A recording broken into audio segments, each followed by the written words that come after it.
اور دوسرا یہ کہ جو مطالبات تھے وہ ابھی بھی اپنی جگہ ہیں، اور اس ساری صورتحال میں جو سینکڑوں افراد ہلاک ہوئے ہیں اس مظاہروں کے ذریعے، مظاہروں کے نتیجے میں، تصادم کے نتیجے میں، اس کا اب ازالہ کیسے کیا جائے گا؟ یا انٹرم گورنمنٹ کرے گی یا آرمی کرے گی؟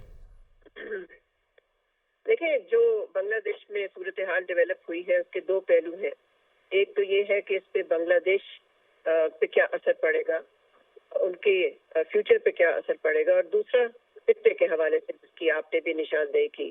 تو جہاں تک بنگلہ دیش کا تعلق ہے، ان کے اندرونی سچویشن کا تعلق ہے، ظاہر ہے وہاں فوج کنٹرول میں ہے، اور فوج ہی کی وجہ سے حسینہ کو استعفیٰ دینے پہ مجبور کیا گیا۔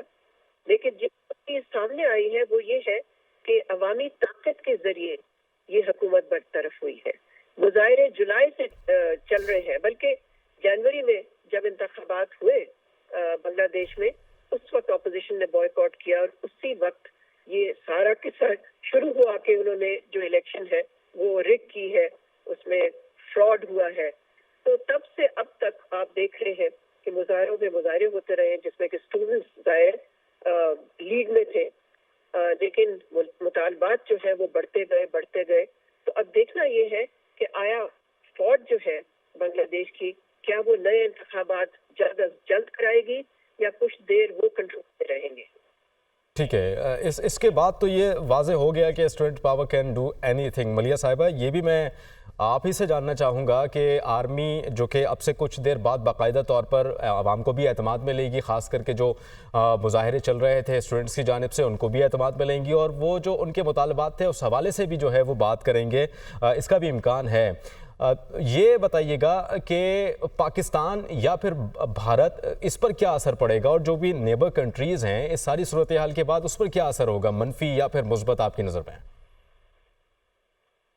دیکھیں، ابھی تو قبل از وقت ہوگا کہنا کہ اثرات کیا ہوں گے، لیکن یہ ضرور ہے کہ ایک ایسی حکومت جو کہ پرو انڈیا تھی، پرو بھارت تھی اور اینٹی پاکستان تھی، اس کے جانے سے بھارت کو تو ظاہر ایک سیٹ بیک تو ہے، دھچکا تو لگا ہے، لیکن اب دیکھنا یہ ہے کہ کس قسم کی حکومت آگے آتی ہے، اس کی کیا شکل ہوتی ہے، اس کا رویہ کیا ہوتا ہے، اس کی فارن پالیسی کیا ہوتی ہے۔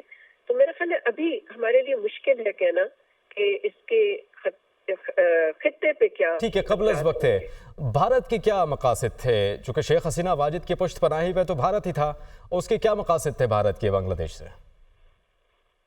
دیکھیں، بھارت کب سے چاہتا ہے نا کہ اس پورے خطے کوئی اثر انداز رہے، اور اسی حوالے سے اس کی جو پالیسی تھی بنگلہ دیش کے ٹورڈز بنگلہ دیش، وہ یہی تھی نا کہ ان کو اپنے قریب رکھنا، پاکستان کے خلاف ان کو رکھنا۔ تو بھارت کے لیے، جیسے میں نے پہلے بھی کہا، اس وقت ان کے لیے ایک سیٹ۔ ڈھاکہ سے مناظر آپ نے دیکھے جہاں پر آرمی چیف کی جانب سے باقاعدہ طور پر یہ اعلان کر دیا گیا ہے کہ اب جو بنگلہ دیش کی حکومت ہے وہ مخلوط حکومت کے ہاتھوں میں دی جائے گی، مخلوط حکومت کے ذریعے اب بنگلہ دیش کو چلایا جائے گا۔ آرمی چیف کی جانب سے یہ باقاعدہ طور پر یہ کہہ دیا گیا ہے، اور آپ کو یہ بتا رہے ہیں کہ آرمی چیف کی جانب سے یہ بھی کہا گیا کہ بنگلہ دیش کو مخلوط حکومت کے ذریعے چلایا جائے گا۔ بنگلہ دیشی آرمی چیف کا عبوری حکومت بنانے کا اعلان باقاعدہ طور پر انہوں نے کہہ دیا۔ بنگلہ دیش کے تمام فیصلے فوج کرے گی، اور یہ بھی ہے کہ ڈھاکہ میں، یعنی کہ بنگلہ دیش کا جو دارالحکومت ہے، وہاں پر غیر معینہ مدت تک کرفیو بھی نافذ کر دیا گیا، اور اس وقت 4 لاکھ سے زائد افراد سڑکوں پر ہیں۔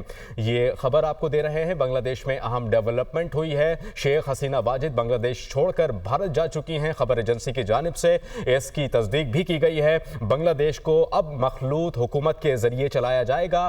بنگلہ دیشی آرمی چیف کی جانب سے یہ باقاعدہ طور پر اعلان کر دیا ہے، اور جو بھی فیصلے ہوں گے وہ اب آرمی کرے گی۔ بنگلہ دیش کے جو بھی فیصلے ہوں گے اس وقت تک، جب تک کہ عام انتخابات کا اعلان نہیں ہو جاتا اور کوئی جمہوری حکومت ٹیک اوور نہیں کر لیتی، اس وقت تک بنگلہ دیش کے جو فیصلے ہیں وہ آرمی کرے گی، اور انٹرم گورنمنٹ کی جو ہے وہ ہاتھ میں یہ ساری صورتحال دی جائے گی، حکومت چلائی جائے گی۔ بنگلہ دیش کو مخلوط حکومت کے ذریعے چلایا جائے گا، آرمی چیف کی جانب سے کہا گیا۔ عوام سے پرامن رہنے کی اپیل بھی کی گئی ہے آرمی چیف کی جانب سے۔ بنگلہ دیشی عوام کو یقین دلاتا ہوں کہ مطالبات پورے کیے جائیں گے، چونکہ ان کے مطالبات یہی تھے کہ